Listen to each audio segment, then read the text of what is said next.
Hi there, this is John Drew here from Elevated Planet. Angela Gabrielle here from Elevated Planet. And do we have a special show in store for you? I think will tell you more about his experience with our reader, or with our speaker in our videos. But I am just so excited about this guest because I truly was moved and healed just listening to this video. So John, take it away. Fantastic. Thank you very much, Jolie. Much appreciated. And yes, I am also a big fan of Susan Grau. I've spoken over the last couple of weeks about her new book that has just been recently released by Hay House, and it is quite something.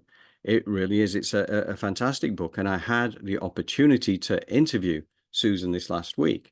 And so it is from that that we extract today's video. So it is us speaking to Susan, or me speaking to Susan, about the experiences that I've had with her book, and also about the experiences that I've had having readings from Susan. She was the one who first triggered me onto this path back in May of 2018. And it all came about because my daughter had gone for her first ever mediumistic reading, I think in the February of that year, and come back with all these messages, which were a lot of which were for me. And I found this very intriguing because I didn't really believe in any of this mediumship nonsense. It wasn't something that really resonated with me at that point. I thought it was kind of woo-woo nonsense, but then the messages were still so on point that I was then kind of forced to go and have a reading of my own and find out, what is this about? And my daughter was scanning through various places that I could go to, and she looked at the ratings for Susan and could see that they were kind of off the scale. Brilliant. So she said, this is the lady that you've got to go and see. So I joined a 3-month waiting list to go and have my reading with Susan. And that 1 hour back in May 2018 literally changed my life, because the messages that came back, because you kind of always, you're always a little bit suspicious about the fact that, and you do need to be discerning in this day and age. So I don't have any problems with when people kind of look at this stuff. And as we always say with Elevated Planet, don't take our word for it. It has to feel right to you. But go on and do further research if you're curious about things. But certainly for me, I'd always assumed that there were ways and means they could get information, they could lead you into saying certain things. But the information that came back was so precise and so detailed, of things that nobody in the world would have known apart from me. And I kind of realized, wow, this isn't woo-woo nonsense. The afterlife is real. And that just kind of opened up this world to me, because I knew as I left that reading with Susan that life would never be the same again. That it had changed irreversibly, because I was a left brainer, still I'm a left brainer.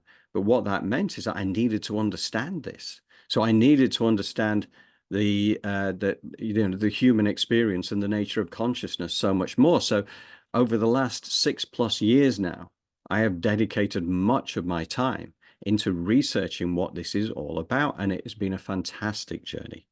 And really, it comes down to Susan Grau, who triggered this in the first instance with her magical gift. And she has an amazing story. The book itself, here it is, Infinite Life, Infinite Lessons, is really well written, And you'll hear a little bit about what Susan is all about. But, she had a near-death experience when she was just 4.5 years old. And that really triggered her. And I think she'd already had connections before that happened. And after she had that connection, so much stuff just happened. She could effectively see dead people all over the place trying to reach her, because they knew that she was a channel they could communicate with people on this side of the veil. We're not really going to cover off that much in much detail on this. This is just a shortened version of the interview. So we're just focusing on 19 minutes out of 54 minutes, 64 minutes that the entire interview was for. And the book is just really out of this world.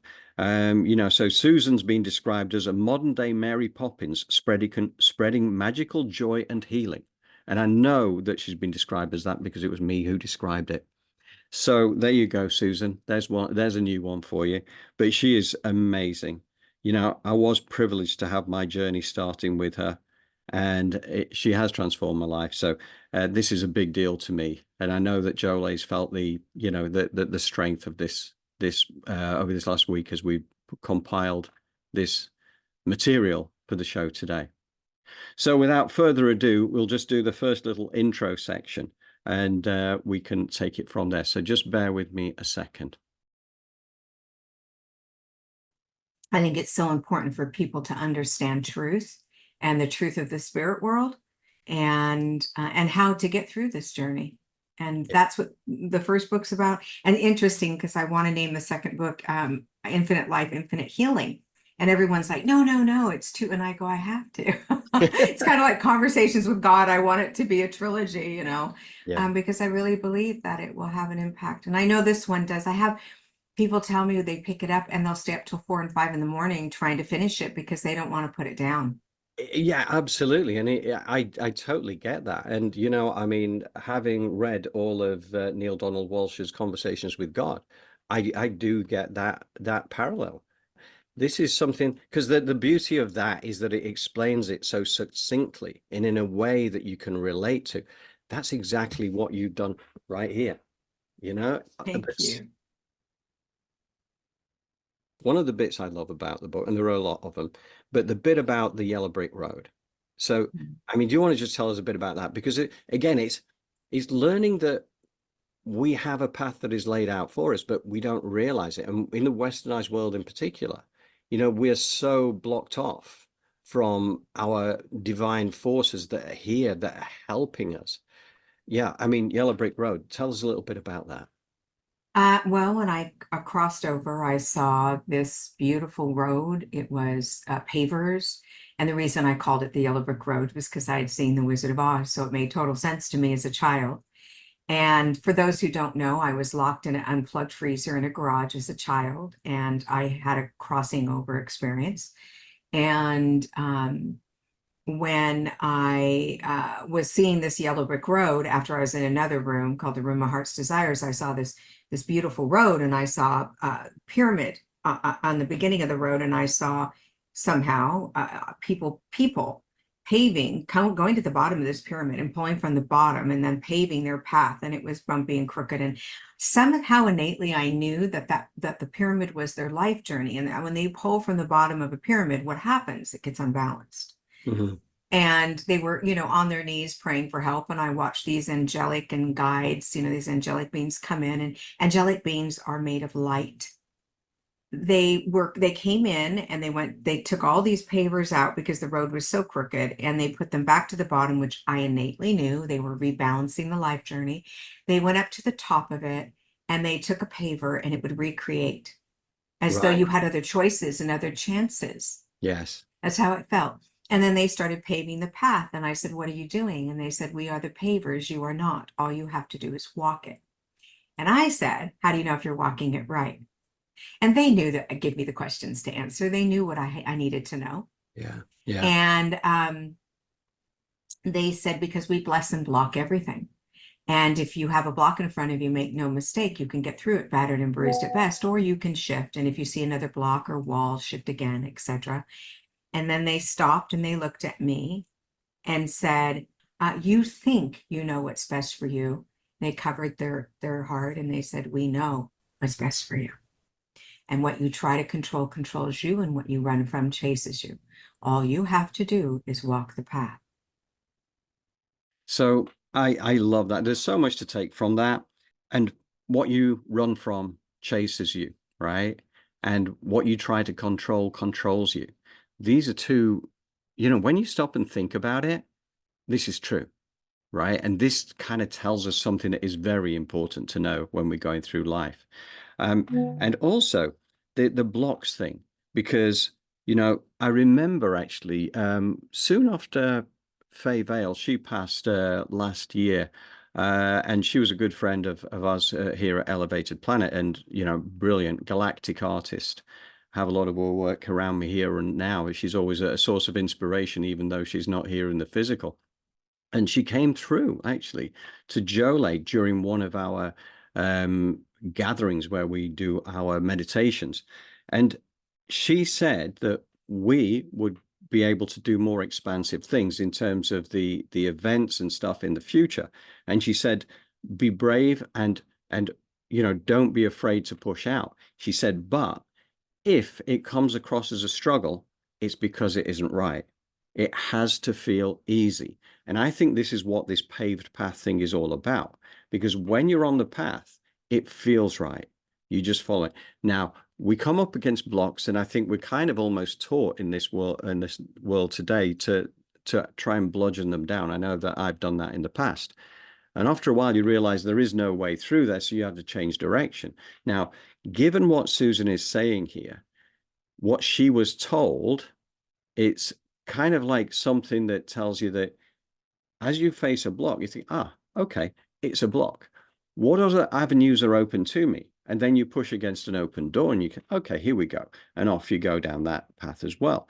And sometimes you do go down the wrong path, but you kind of do it and it still teaches you along the way. And I remember this also comes back to one of the books I read very early in my first 6 years of researching this stuff, when I was reading the work of Dr. Brian Weiss, who was the one who did a lot of past life regression and had a book. The first book was called Many Lives, Many Masters. And my daughter Stephanie found that for me. And well, she read it first and she passed it over to me. I remember reading it and I was blown away by it because, this is kind of when you start to understand what this journey is all about. And one of the quotes from Many Lives, Many Masters, and I have it written literally up here so I can just read it verbatim. And it was about a lady who'd passed over to the other side. And what Brian would always ask once they'd passed over, he'd always take them through the last day of their lives kind of thing. And then it would be a case of, okay, well, as you pass over, what was it that you had to learn about life? And it says, I had to learn that I had no control over life. I must have faith in the masters. They will guide me throughout. So that fits so perfectly with this yellow brick road explanation. And you have to bear in mind that Susan was only 4.5 years old when she had her passing over experience. So that she was looking at it through the eyes of a child. But what is amazing is that how she is still able to remember that so vividly, but able to pass, sort of like communicate it through an adult lens these days. So, I think there's some really powerful stuff there. Jole, is there anything you'd care to add? Yes, I just wanted to let people know that you transform. It's really true that transformation takes place on another level, like your spiritual level. Maybe it's a perspective change. The shift usually takes place in the thought or in the perspective, and then you see the physical healing. And Susan really gives us a lot of wonderful gifts of transformation on a spiritual, emotional level. And I'm just excited to hear the rest of this. So let's continue. Fantastic. Thank you, Jole. We will do exactly that.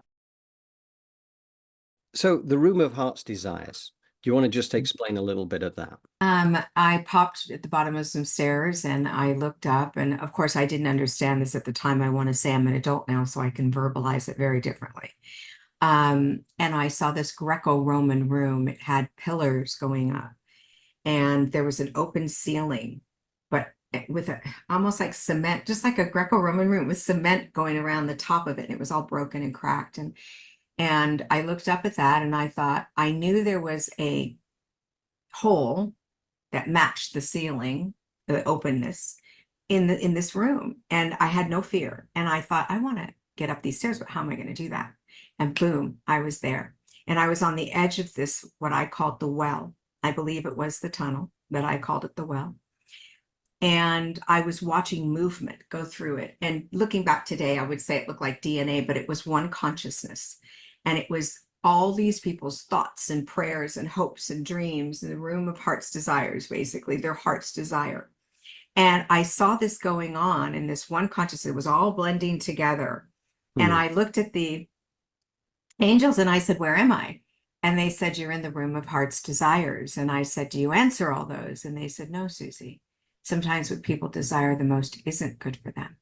I didn't like hearing that because my mom used to say, just because you want it doesn't make it good for you, you know? And so I was like, who are these people? My mom sent them, you know? So that's the room of heart's desires. And it had other things that occurred in it. But the most powerful, I believe, thing that happened to me, which I only share on very few podcasts with people I really trust, to be honest, is I looked to my left and I saw this mountain.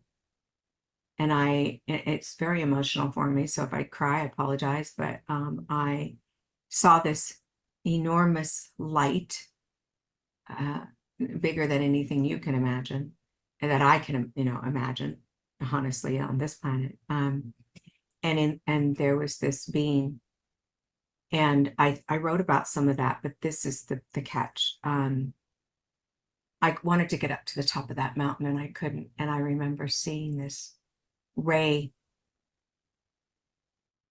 pure love coming towards me.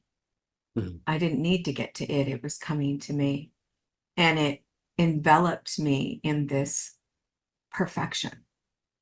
And I felt perfect. I wasn't broken. I was enough. I was beautiful. I was lovable. I was everything, and I was nothing. Mhm. All at one. The love was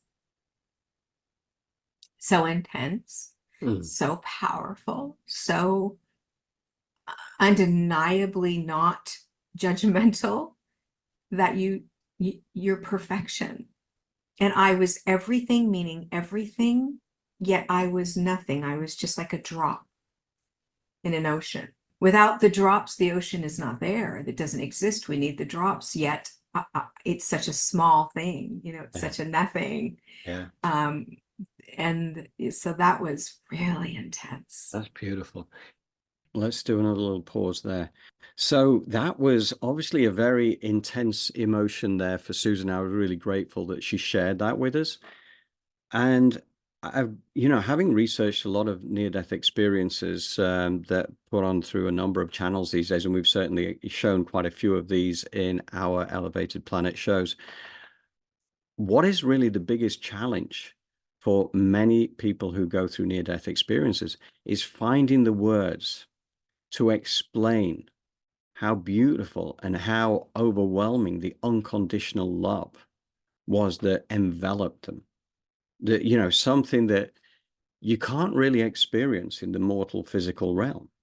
So you can see that every time, you can imagine every time that Susan tries to explain that to somebody, it's going to come welling back. But it's because of the beauty of the experience, the joy of the experience. And, it kind of makes you, again, we do not need to fear death, right? It's not that we want to go soon. It's just that that what's on the other side is amazing, is an incredible. And this is kind of part of what we're waiting for. So the room of heart's desires, I think that you can, and again, a very important point, do you grant the everybody's wishes? Well, no, because not everybody, what people desire sometimes is not good for them. So again, if you're into manifesting and all this, and you're always asking for things, and things come back different, right? And there's probably a very good reason for that. They know what is right for us, and they know what is good for us, whereas we feel or we think we know what's right for us. They know what is right for us. I think that is a really powerful thing. Oh, the other thing to mention as well, she talks about the well as being the tunnel of light. Now, you'll see this in the longer interview, but she talks about the well, which is how she saw it as a 4.5-year-old. She thought it was a well, but she did a lot of work with Dr. Raymond Moody, who was one of the pioneers of this near-death experience thing, going back into the 1970s when it was very unfashionable, when he was met with a lot of criticism for somebody who was an academic to be actually tackling this kind of subject. He was ridiculed. And the fact is that over time, people have come to appreciate that what he was a pioneer, a very brave pioneer. Susan did some work with him a few years ago, And actually, that's where she got her doctorate in divinity, was working with Dr. Raymond Moody. But one of the things that Dr. Raymond said to her was that, because she was saying, I'm surprised I never saw the tunnel of light. He says, well, what about the well, as you described it? Would that not be the tunnel? And all of a sudden, the penny dropped. That, what she described as the well, was actually what people describe when they're going through a typical near-death experience as being the tunnel. So that was something. Now, interestingly, as well as for Susan having got that doctorate, what it has enabled her to do is to be a source of wisdom and help and assistance for children who go through near-death experiences. So she's kind of there to help, having already been there through that herself and understanding the whole concept of this now. She's done a lot of work with children over these last few years to help them to get to grips and understand, and also for their parents to understand what it was that they've been through. So that's all I've got to say on that. Jolie, anything you care to add? No, not at all. I think we should just keep moving forward. Okay, we got it. You know, I really believe that our intuition, and I come to this just over the years, I really believe it's not just the guides talking to us, although I know they are. I really believe it's our higher selves For sure. telling us, you know, hey, pay attention. Yeah. Because it matters to me what we do with us. Yeah. And you know, we had an interesting show going back a couple of months ago. We featured a man by the name of R.J. Spinner, and he was one of these miraculous healings kind of thing. You know, he came back from absolute edge of death where nobody thought he would go forward, and he healed himself. And he kind of gets, you know, he's here for a very divine purpose. And how he explained the higher self, he says that, you know, within the physical vessel itself, because it's a much lower vibration, you can fit so much soul energy, but only a relatively small proportion. And he kind of gave us a proportion that said about 2.5% of your wisdom and intellect sits within your physical body. 97.5% is out there waiting for you. It's still part of you. And yet, unless you ask, you can't access it. And it's so interesting to me that if you look at other cultures, they're asking all the time. That's what they're doing. They're asking for the highest being, Yes. you know, and so our culture just tends to, the Western culture just tends to think that we're in charge. Again, a point worth reiterating, the power of the higher self.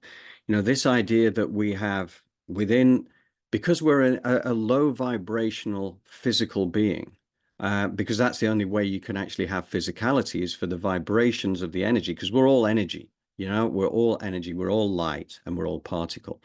And we are 99.9999% energy waves, and we're only 0.0001% particle, right? Incredible though it sounds. So we are mainly, you know, even though that being the case, we're still very low vibrational beings. So that being the case, because of the physical vessel that we're traveling through life, you can only put in a certain amount of that vast intelligence that sits at a soul level that is part of us. So 2.5% occupies the physical vessel. This is according to R.J. Spinner. 2.5% of that wisdom and intellect sits here. 97.5% of it sits outside of ourselves. So the fact is, we do have to ask, and it is very important that we ask, because that is how we access our team. This is a planet of free will, which means that if we don't ask, they are not allowed to intervene. Okay, you know, other than little whispers that we would regard as intuition. So you know, that's the way it works. So Jolie, anything to add before we move on to the next section? Yes, I think it's really reiterated, and especially when people have NDEs and past life experiences and all that, that you listen to your intuition, you listen to that part of you, because that's the part that's connected to the collective and that can remember. And so a lot of us, I really believe we need to forgive ourselves and understand that we have been under some mass hypnosis to really focus on the things that take away our power, and it's time to take it back. Yes. Yeah, 100%. More of that will be revealed over these next few months, I'm sure. Second half of 2024 is when we start the journey of beginning to understand a bigger picture which has been hidden from view. Okay, so talking about intuitive kind of nudges and information, this next section actually comes back to the evidential mediumship side of things. There was a very powerful message that came through to me that I recounted. So that was, let's just get straight into that section. Talk about this evidential mediumship thing. My partner, Emma, when she first came to America back in 2019, I said, okay, well, as soon as you land here, I'm going to book you in for the reading. So the day after she landed, she came in for a reading with you. And one of the things that I found really, truly remarkable was that one of the things you said to Emma was that, oh, so what's this about the car? And Emma said, oh, well, I know that John took his car into the garage. And you said, okay, well, your mom's telling me it was her who told him to do that. And as he was driving to the garage, she was sat alongside him. Okay, because her mom passed away when she was just 15 years old. Now, one of the things I remember, it was a Saturday morning, the day I took the car into the garage. I had no intention of taking the car into the garage. I actually was on my way down to the gym. It was about 7 in the morning. I got all my gym stuff on and out the door. And even before the door closed, I just heard this voice: the car has to go to the garage. I thought, oh, the car's got to go to the garage. So I don't know. I had no idea where it came from, but I went back in, I got changed. I took the car into the garage and it ended up needing about $4,500 worth of stuff. We were about to take a road trip, Emma and I. We were about to take a road trip and it would have gone potentially dangerously wrong because a number of those things were bad things. That, there was a tire about to blow, there was a water pump about to go, air conditioning, there was so many things. Had I not had that sudden little voice of inspiration to take me there. And I knew it was weird because I'd never done that in my life before. But I never questioned it. I never said to Emma, the craziest thing happened. So she didn't know the full story at that point in time. But when that came back to me through Emma, through you, I thought, wow, the connection that we all have. I never met Emma's mom during life, but on the other side, apparently we know each other quite well. So Yes, you do. Yes, you do. And she's going to protect her baby, and she did it very well. And I know Yeah. she's done it on a number of occasions. And again, Emma gets it. She's always known that there's a connection there. And that's another good point, actually, because again, subsequent to my reading with you, I then went back home and I created my shrine, which I have my shrine over that side of the room now. Anybody who's passed, they're all over there. I talk to them every day, I love that. and I and love I that. and this is again something you put in your book about talking to them because they are always around you. And that is one thing that I really got out of that first ever reading with you. I thought, wow, my mom died in 1981. Now it's 2018. She's been with me throughout. And Yeah. she even held Stephanie, my daughter, before she was born. Yeah. Yeah. People say, I so much wish my father could have met my child. And I go, well, let me just tell you, they have a very close relationship. And you'll notice that your child will be like standing there watching someone in the corner, laughing and giggling and pointing and trying to tell you they're there. Mm, And I said, give it about 1 year old when they wow. can actually verbalize, and unequivocally they say, oh my God, that's what they've been doing. They're talking to someone and laughing and giggling, but I don't see them. And I say, because they're there. Our connections don't break because we're born. And in fact, I think they solidify because we need them so vehemently. That point with my partner Emma, that just blew my mind. Because I just remember it so vividly, just having this, having no intention of taking the car into the garage. It's certainly at that point, being ready to go down to the gym and excited about just going down a few floors, and I was there. And then just, oh, car's got to go into the garage. turn around and go back. Didn't question it, took it in there. And I love the fact that it was Emma's mom who told me, and that she sat alongside me on the way to the garage. And how bizarre is that? And the list of things that could have gone so badly wrong for what was ultimately a 1,600-mile road trip, it beggars belief. So clearly, they are there. They are giving us these nudges, okay? These flashes of intuition. So it tells you to keep your mind open, and you know, these things can be very powerful. And this idea of talking to the family, as I do with my family over in that corner over there, the ones who passed over, they're all represented there in pictures, and you know, things that would have that I connect with them. And I speak to them. Whenever I do my meditation, I'll always be saying hello to my mom, hello to my ex-father-in-law, and also to Emma's mom for that reason, for that matter as well, because given the fact that she's been in communicating with me as well. So, and it has resulted in synchronicities, which have been quite incredible.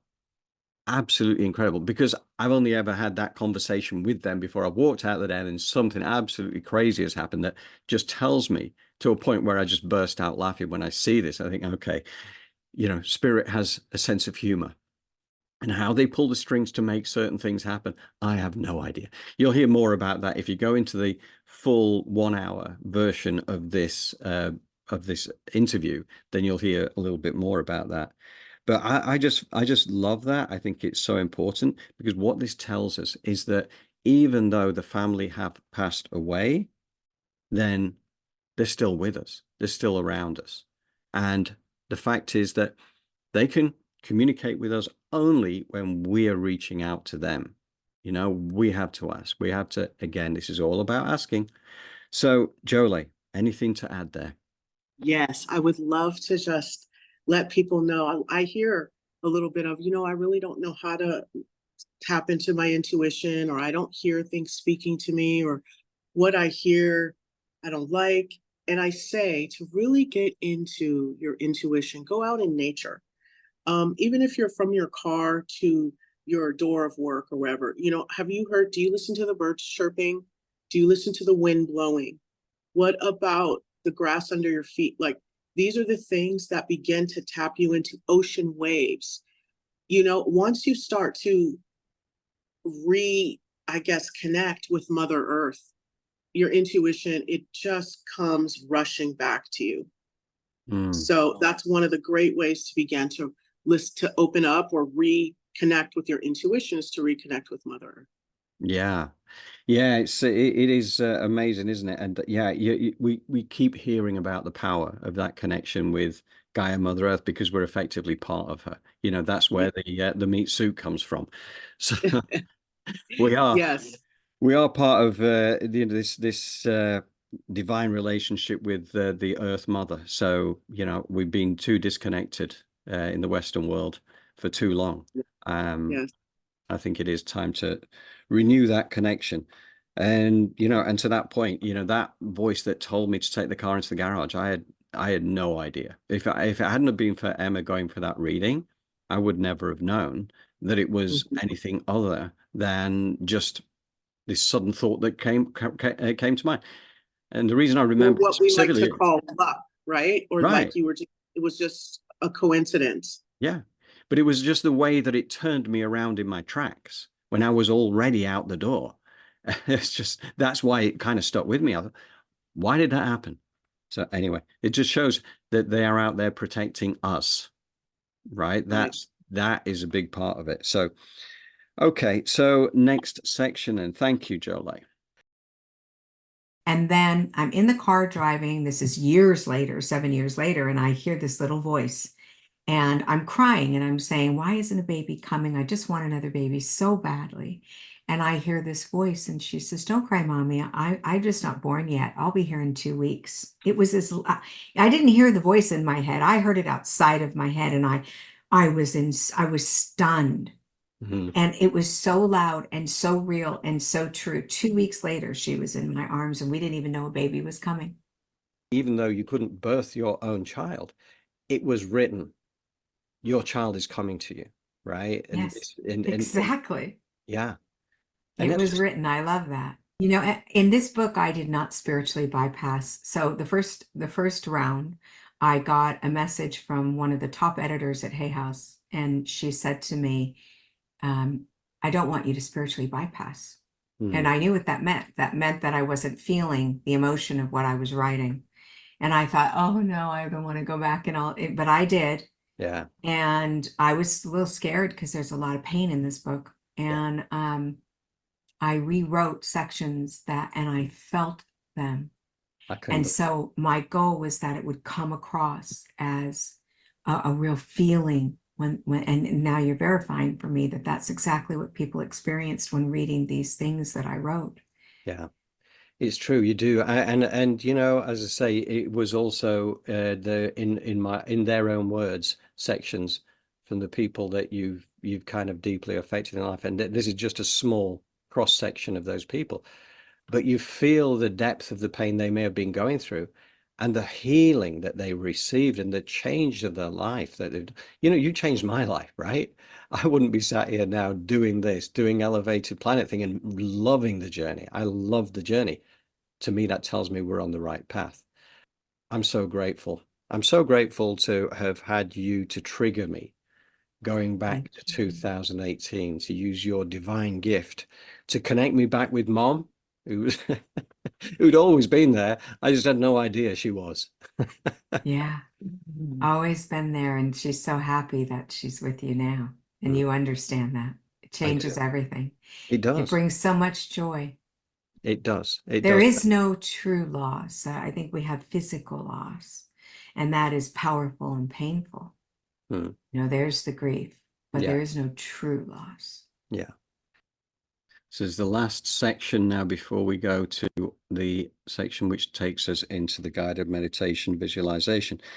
So Susan wasn't able to birth her own child. And I know that, again, from the book, the point she makes again about no spiritual bypassing comes across very, very deeply, because it's a book that it gets you, right? You know, you feel the grief, you feel the challenges that Susan went through in life, and it was not easy. Trust me, it was not easy. She has not had an easy path.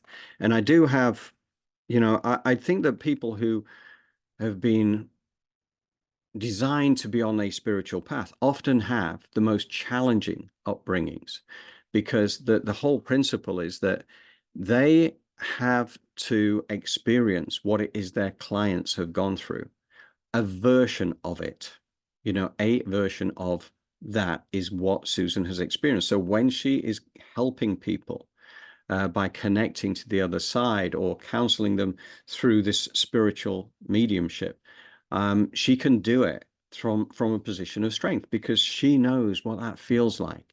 And it's a bit like with the near-death experience and working with children who've been through that, helping them to understand what they have been through and what life is ultimately about.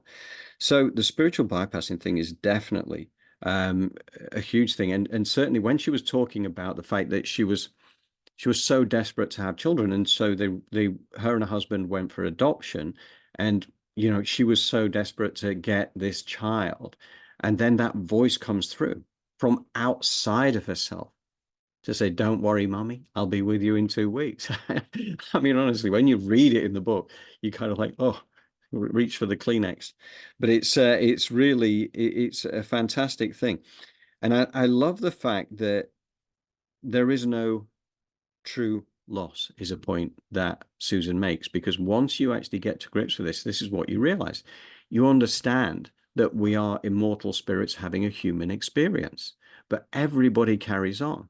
Now, still have to honor the grief process, because the mere fact that when we lose people from the physical realm, we've lost them from the physical realm. And yes, I mean, it does give you some comfort to know that they still exist and they are still around us, but they're not in the physical realm anymore. So the grief process is always honored. It is always a natural status. So, absolutely that is where you have to go. But at the same time, knowing that this is part of the journey, this is part of how we have to learn to cope with that grief. So yeah, it's a really fantastically written book. And she really does delve deep into her own challenges that have, and that's the other really good thing with the book as well, is that it has exercises that, after all the different chapters, she will have little sections that will actually give you the chapter exercises. So you can actually go through and actually fill this out for yourself, because obviously we're all on our individuated journeys. So Susan's journey is uniquely hers, mine is uniquely mine, yours is uniquely yours. So to be able to go through and take those lessons and say, okay, right, based off what I've just learned, how do I feel about that with regards to my own life? So you can actually go through all these chapters and actually help yourself to understand your journey and to accelerate your path into getting into a really beautiful heart-based place. So I find that's worth emphasizing. So Jolie, what would you care to add? Part of the work is doing those types of exercises that Susan Grau has in her book, because sometimes getting it out of ourselves, getting it out of our bodies, getting it out of our brains is another way to transform, because a lot of us carry around baggage from the past. And one of the ways to purge that is to write it out. But I always admonish people that when you are writing things such as a purging or negativity of how you feel or your experiences, make sure that you destroy that and you rewrite something, a new path and a new way, because that's a powerful medium of manifestation is writing. Think about it. You're writing sentences. Now, in law, when you receive a sentence, what is that? It's a way of, you received a sentence, it's what you're going to be doing, right? And then you have paragraphs. What does that mean? You're graphing out your next steps. You have spelling, spells, words. So I want you to really take these things seriously. And when we do, that's another unlocking of different levels of our intuition, right? Brilliant. So yeah, absolutely. No, that's a really powerful point there, Jolie. Thank you very much for that. And we're going to go into this final section now. And at the end of this, you are going to go back directly to Jolie, because she is going to directly follow up with this one into the guided meditation visualization from this last little section, which is all about the unity consciousness side of things, and section I call Dancers with Wolves. I don't know how you feel about this, but we have come into a new era now. We've come into a new cycle on the planet where we're leaving behind the separateness that we've been, living in for 13,000 years or whatever the number is. We're now moving into towards this unity consciousness where we will start to gravitate together and understand we all come from a single consciousness. And do you have a view on that? Well, we are the single consciousness. So I always liken it to the ocean, back to the ocean. The ocean is vast and huge, and it's one giant space to our minds, but it's actually little drops of water that created it. Yes. In other words, without the water, there is no ocean. Yes. And we are the water, and they are the ocean. Mm-hmm. And when we look at it in totality, and so each of us are intermingling, because in the ocean, if you think about it, that water is mixing together at all times. Mm-hmm. That one drop is next to that next drop, next to that next drop. Yeah. And so there's a very powerful and easy way to look at it. Yes. Because I think people at conceptualizing what we're trying to say is so difficult, and that's such an easy way to see it. Yeah. This is absolutely, it's beautiful. I love that. I also love the wolves there on your right-hand side, or your left-hand side, actually. Yeah, well, and I did a past life regression, and I was there, and she was trying to bring me back, and I kept sobbing. I woke up, I was just wet sobbing, saying, I don't want to leave my babies. I don't want to leave my wolf. And they were wolves. And I thought, wow. And I was a Native American, and I was, trying to stay with my baby. Like they almost, I was nurturing them. I was taking care of them. I was feeding them. It was really bizarre, like going through that experience of not wanting to leave. And so I have a very powerful connection to them, obviously. I had an experience where a woman was doing my eyebrows, just believe it or not, and she had a wolf sanctuary. Wow. injured wolves in her back, and she said, "Do you want to meet one?" Oh yeah, I'm there right now. Forget the eyebrows, I'm there. And she brought one in to her home. And she Right. said, this is a very, more tamed, loving, gentle. And she said, just don't challenge, don't look in its eyes, don't challenge, don't stand tall, just allow it to be around you. I had no fear. This wolf put its ears down and Oh, sat next to me, yes. and then literally came up and looked into my eyes, and I didn't know, is it going to bite my face, and I thought, I'm not going to be afraid, I'm just going to let it be. And then I felt this sense of peace come over me, of safety, like Mm. it knew me and I knew it, and I could see it looking into my soul to check me out. That's what I felt, it's checking me out right now. Yeah. And then it just got down, put its ears back, and just sat there. Mm. Now, she said, don't reach down and pet it. I don't want you to do any of those things. I'm right here, and don't be afraid. I said, I'm not afraid. And everybody that sees the picture goes, are you out of your mind? Mhm. And I'm like, no, it felt right. It felt Yeah. right. And I could feel the essence of love. I want to thank you so much for this opportunity. And as you breathe in through your nose and out through your mouth, please put your feet flat on the floor, your palms face up on your thighs. And for those of you laying down for the meditation, please keep your feet flat on the floor for the beginning part. And so today we're going to do some work and some remembering and some retrieving back from the wolf energy. So go ahead and ground your energy. Bring your awareness to between your sit bones and create, visualize, and imagine a grounding cord that is 6 inches in diameter of a natural earth element traveling down through the chair, whatever you're sitting or laying in, through the floor, all the way down through Mother Earth, moving through the crust, the lithosphere, traveling at the speed of love through the asthenosphere, rooting itself into the core of Mother Earth, receiving all of her beautiful and nurturing energy. It is commanded that we call in golden rose-shaped scrubbing bubbles to clean off our grounding cord, while simultaneously we command that our aura be 1.5 feet around us, our higher self at a comfortable distance above our crown, and our astral body snapped into our physical body. We're going to go ahead and open our feet all the way like the lens of the camera and call in 15% earth energy from Mother Earth of a color that resonates with you. Allow for this essence to pool into the bottoms of your feet and travel up the side channels of your legs. While you bring your awareness to your crown, opening this up fully like you would the lens of a camera, and commanding that 85% cosmic gold life force energy cascade down from the heavens into your cranium, just saturating your brain and your mind, evaporating negative thoughts, limiting beliefs, dis-ease, illness.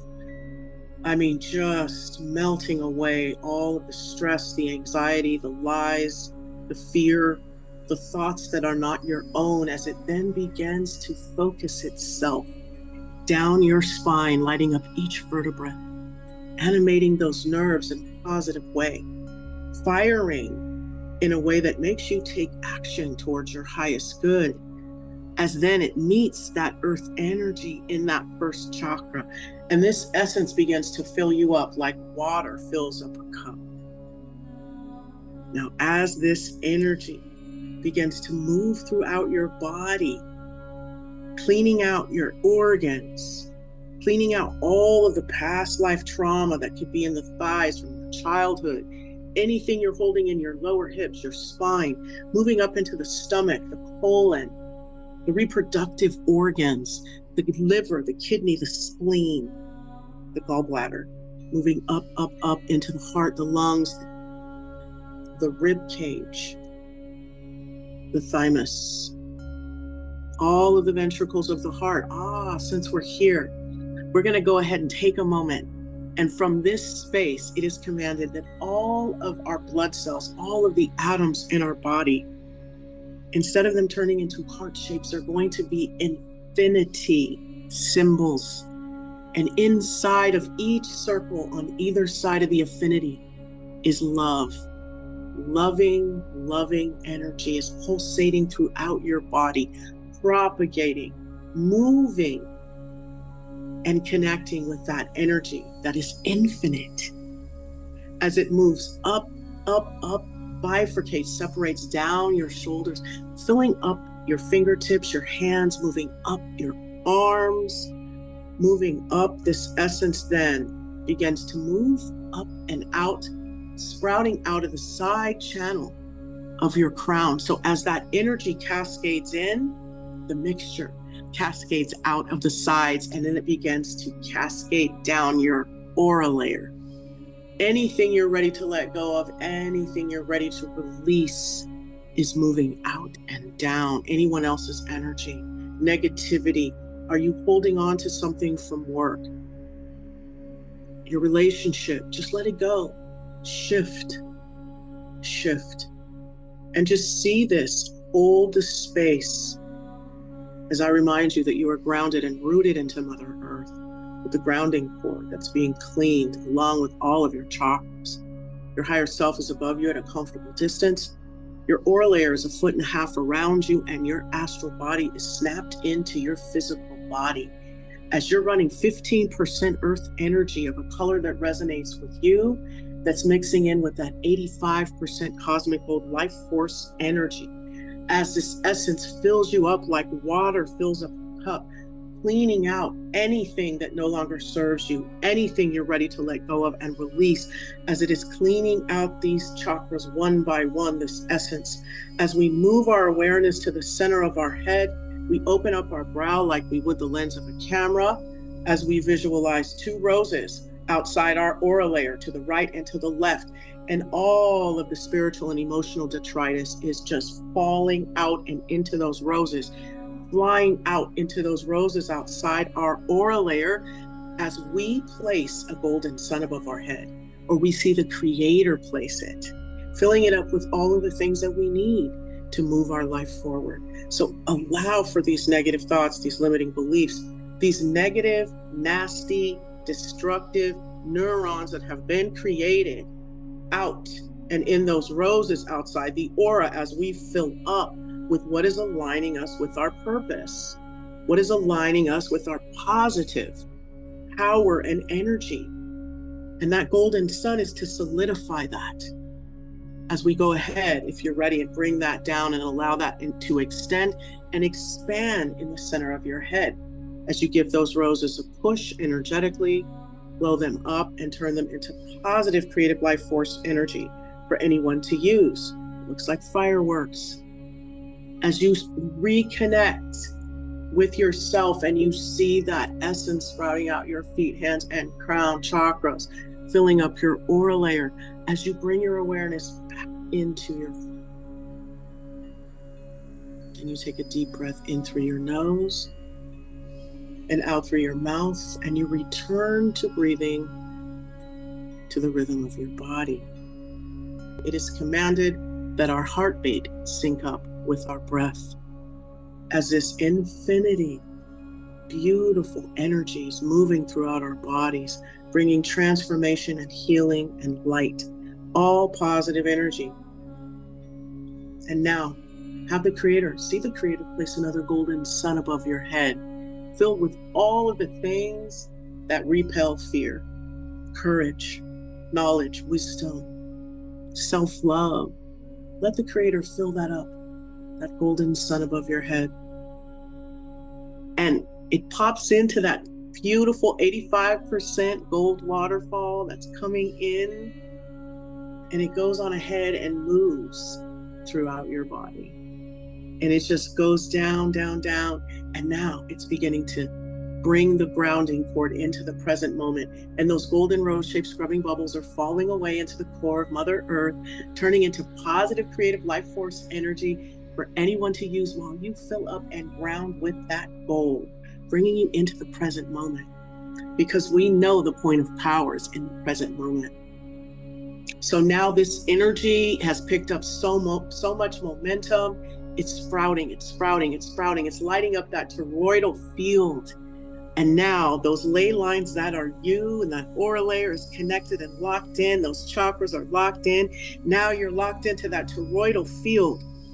And your higher self is just surrounded with gold, with integrity, with courage, which is all of the things that get your life moving, totally aligned with your purpose.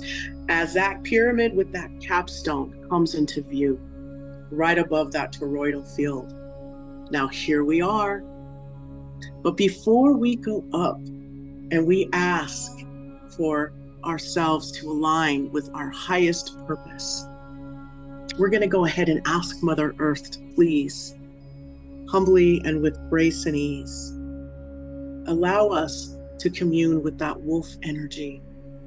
Allow for the energy of the wolf, the power, the guardianship, the loyalty, and the teamwork that we once knew to come traveling back to us, moving in through that grounding cord. See that energy come up and just solidify and move that infinity of that knowledge and that wisdom, glomming on to your grounding cord and becoming one with, giving you that energy and that knowledge of Mother Earth. As that moves up your grounding cord and into you and mixes in and absorbs into that infinity that's already there. As we give gratitude to the wolf and the energy of the wolf and the knowledge that it has for us. Thank you, Mother Earth, and thank you, Wolf. As we reconnect with our toroidal field, and we see the beauty that we are just a being of light, of just beaming beautiful light. Now is the moment. We are divinely connected, and we ask the creator of all that is, our archangels, our guides, our masters, whatever resonates with you, to help us pave our pyramid so that we are aligned with our purpose, elevating our own personal frequency, unique vibration to one that helps elevate the planet, to one that infiltrates mass consciousness with light, collectively elevating the planet and moving us into unspeakable beauty. Hold this space, hold this visualization.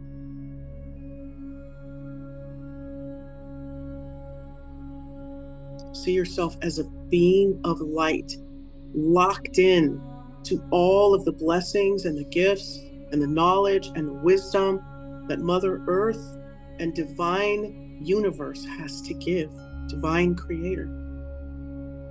You see that clearly. You see you're rooted and grounded into Mother Earth. You have an aura layer, 1.5 feet around you, higher self above you, astral body snapped in as you're running this 15% earth energy of a color that resonates with you as that beautiful 85% gold cosmic life force energy cascades down. This mixture mixes in, filling you up like water fills up a cup, sprouting out your feet, hands, and crown chakras, filling up your aura layer, moving out anything you're ready to let go of and release, filling up with light. And then that connects to that toroidal field, lighting it up with joy and amusement. And then that connects to that beautiful pyramid and that capstone, locking you into Mother Earth as that beautiful beam of white light comes down from the heavens, through the capstone, through the pyramid, through the beautiful cascading gold light, through you, lighting up that spine all the way down to Mother Earth through your grounding cord. You are locked in to positive, creative, life force energy, filled with infinite life and infinite possibilities. Let the light do its work as you take a moment and connect with your pavers, and ask them to please help you and guide you. And as this physical body has now integrated the knowledge and the wisdom of the wolf, take a deep breath in through your nose. Hold it, hold it, hold it, hold it. Exhale. Breathe with the rhythm of your body as you just bring in love. Love from Mother Earth, love from Divine, and love from all around you. When you're ready, bring your awareness back to your heart and sit here with love. Make sure your higher self is standing in a power position, ready to go get it. Take a deep breath in, exhale, and now take a moment to close your feet and your hand chakras. Your crown chakra, we're going to stop running energy. And if your brow chakra is open, go ahead and close that as well. And that gold light, that cascading 85% of golden life force energy goes back up into the heavens, but that beam of light stays with you, keeping you connected to the heavens and keeping you even doubly connected to Mother Earth and all the life force she has to give. Let that energy settle, and your chakras are clean and clear and filled with gold light. Your aura is clean, beaming, loving energy. Your toroidal field is lit up, receiving messages from Mother Earth, and you are rooted and grounded in reality in the present moment. So take another deep breath in, exhale, return to breathing with the rhythm of your body. As you sit in your heart chakra and come from a place of love, knowing that you are connected to infinite possibilities. But at this time, you are aligned with your purpose in the highest and best way, with grace and ease. And when you are ready, you can open your eyes. Thank you, Jolie. That was fantastic. Very powerful. I apologize for getting caught up in my words for a few times. The spirit moves fast. Sometimes my mouth doesn't move as fast. I don't know how you do it. Honestly, you're obviously a channel. You are a channel for these things, because there's no way that I could ever even begin to contemplate coming out with the way that this whole meditation process works. I just I love it. I love it. It is really a blessing and a gift, and has nothing to do with Jolie Gabrielle. It has nothing to do with me. It is all just a blessing that I even can do this. And so I try to get out of my way and make it happen. But I want our audience to know that this is yours from now on. This toroidal field connected to the aura, this is what you can do. This is your meditation each day. And work with your pavers, your guides, and then follow your intuition and watch things open up for you. It's such a blessing. Mm-hmm. Yeah, that's really well put, because, you know, once we realize we actually have the pavers out there putting the road down for us, but we always have to ask. This is a great way of asking. And everything you do for us, Jolie, is it forms a practice, right? It's not a one and done. This is something to lean into and to go back to. So thank you very, very much. Okay, so just the usual things is the weekly newsletter will go out tomorrow with the edited version of this show.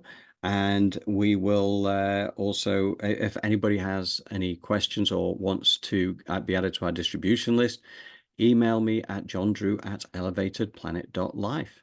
And other than that, I think that's about it. Jolie, would you agree? Absolutely. Well, thank you very much, as always, to our community. We really value having you here, whether it's on the live or on the recorded version. So anyway, You take care and look forward to seeing you again in another week.